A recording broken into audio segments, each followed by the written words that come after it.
You are the real maker. Now, the word real, R-E-A-L, it means authentic, right? The real one.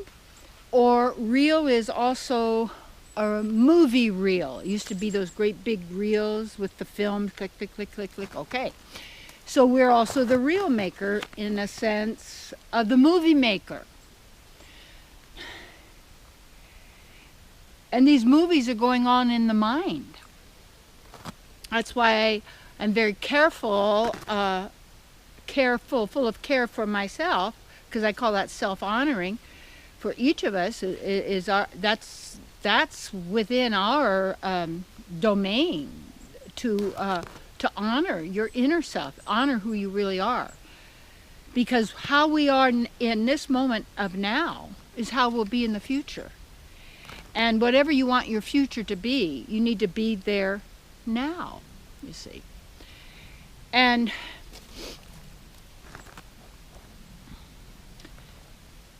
how that happens is when you acknowledge you're the real maker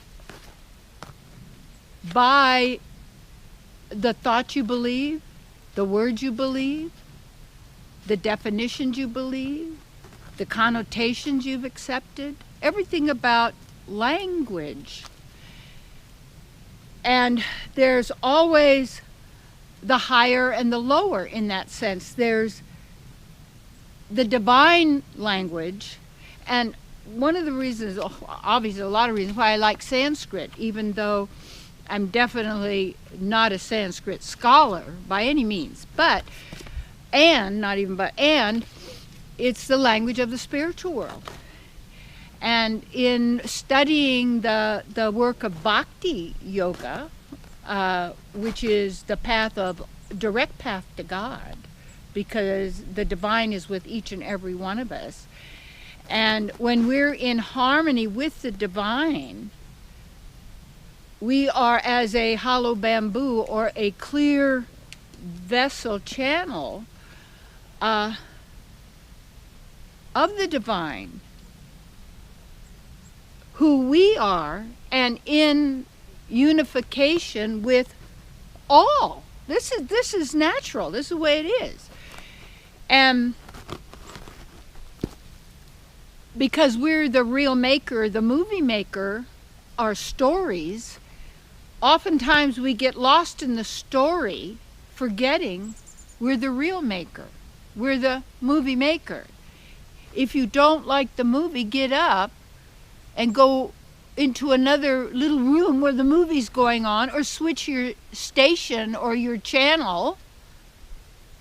And yet people get hypnotized and locked into this repetitive behavior of focusing on old movies, old reels, the past.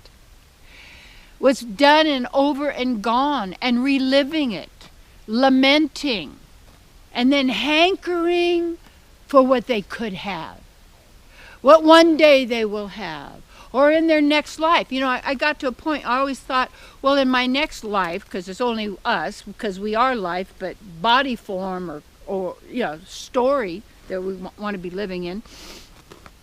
I thought, well, in my next life, I'm going to be a temperamental opera singer, maybe like Maria Callas. Then you get all this attention, you got a beautiful voice, you get all these flowers, all these men are bringing you delicious chocolate, whatever. So anyway, then after my body was 50, I'd been around 50, I said, well, you know, why wait for my next lifetime? And I really do want to experience the fullness of my voice and sing opera, Puccini, really, opera, arias.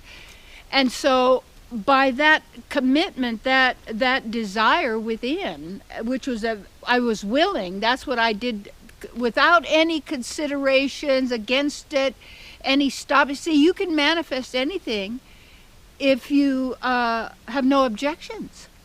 And what you have to get is how beautiful you are and how your integrity is so strong that real divine beings tend to be always self-punishing.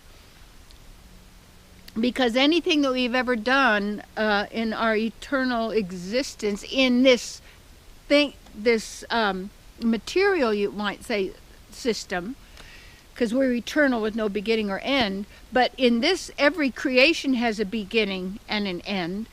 Anything we've ever done that we realize was evil, meaning cruel to others, harming others, torturing others, killing humans and animals, and then, and then begin to offer and eat the flesh and say that God wants this and that. Who's God? What God? That isn't who we are. And when instead of being caught up in the story that we're living over and over and over again and wishing we could do it again because it was so wonderful, you already have the win. Get the feeling. It's all about feelings. And it's like, act as if you are. That's really what it is. If you think you're miserable, no good, low down, I'm not, I deserve to be kicked around and I kicked others. Really? What are you getting out of that? Is that good? You like that? Is that fun? Turn the channel. Turn off. And what you want to do is turn yourself on.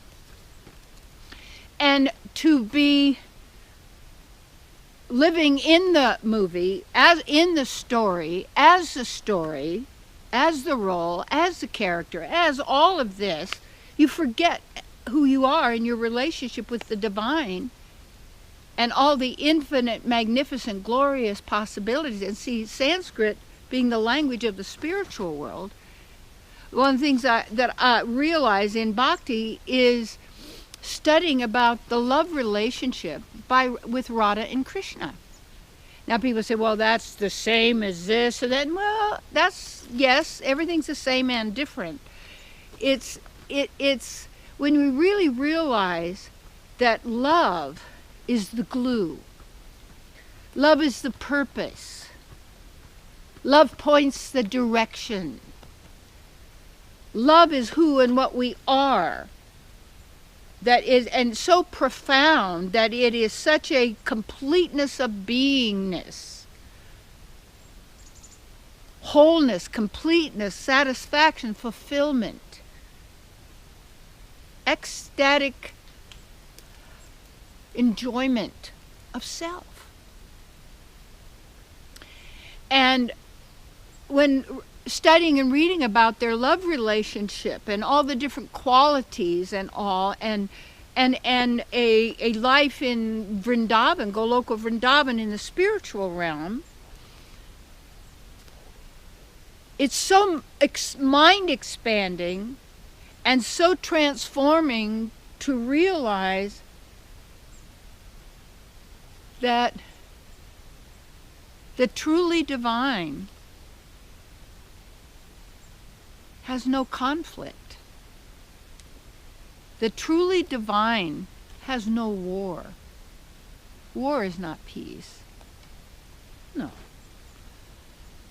And warring has to do with conflict, has to do with fighting, has to do with plus and minus, teams, sides, good, bad, fight that sort of thing, and keeps people fighting in their movie.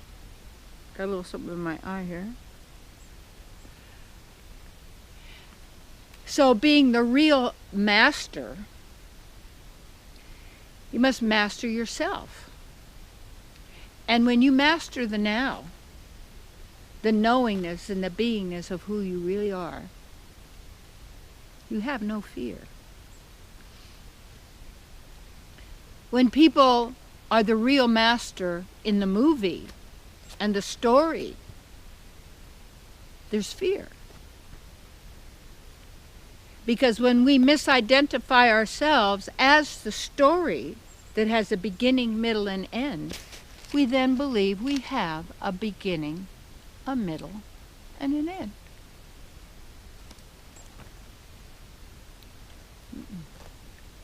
That's why, most important, that you use this opportunity to the max. To know, to discover, to meditate, to learn about,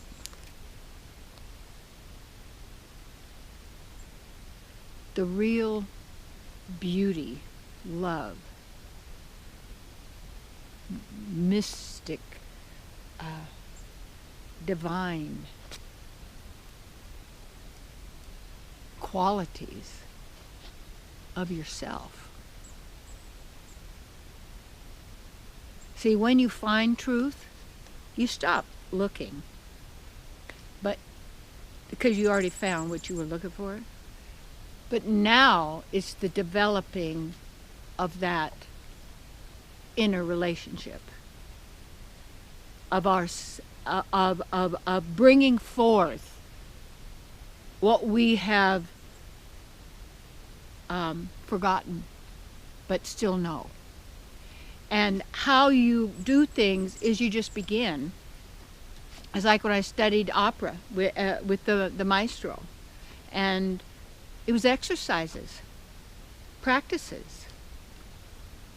And whatever you practice, if you keep practicing, you will develop that ability that you already had, you see, but you've now brought that forth through activation. What you don't use atrophies. So if we give the power to everybody and everything outside of ourselves, and the words and the thoughts and all of that make up the story and the movie, and then you have to have a PR firm that will promote your story, your movie, your role, your persona. Yeah, okay, that's that world. But remember, that's not you. And when you take yourself into everything you do, you're not living in a movie. You're not living in a story that has a beginning, a middle, and an end. You bring all of who you are to every job you do, every relationship, every moment. And like, wow, I'm just noticing the sun and the lights and the prisms of all these water crystals. Wow. And this beauty. And your outer world is mirroring and reflecting back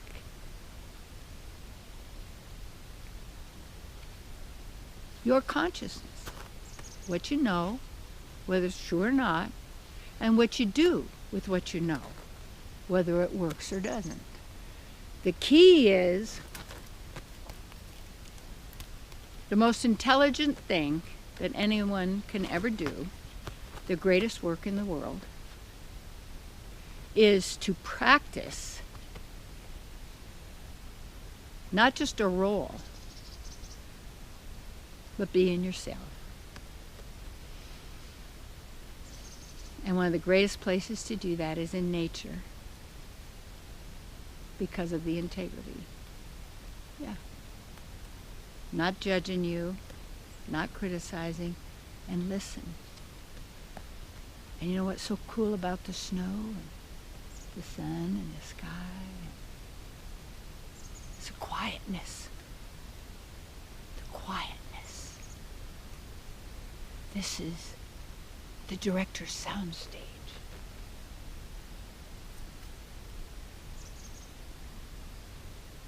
Yeah, it's the backdrop. So, you're the real master. If you don't like it, change the channel. And if you do, you're humming, because you're always with you and your beloved with you.